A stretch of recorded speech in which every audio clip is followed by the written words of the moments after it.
राजस्थानी सामाजिक विकास संस्था आणि हरियाणा निवासी संघाच्या संयुक्त विद्यमाने कळंबोलीमध्ये नवी मुंबई पोलीस मुख्यालयाच्या बहुउद्देशीय सभागृहात भव्य सामाजिक पारिवारिक सोहळा रविवारी उत्साहात संपन्न झाला।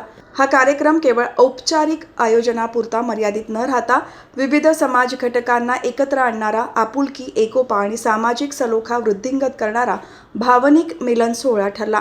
कळंबोली परिसरामध्ये मोठ्या प्रमाणात राजस्थान आणि हरियाणामधील मूळ रहिवासी स्थायिक झालेले आहेत।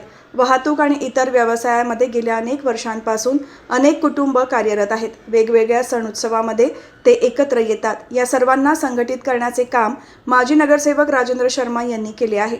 रविवारी आयोजित करण्यात आलेल्या स्नेह मेळाव्याला समाजातील सर्व वयोगटातील नागरिक, महिला, युवक, ज्येष्ठ नागरिक मोठ्या संख्येने उपस्थित होते।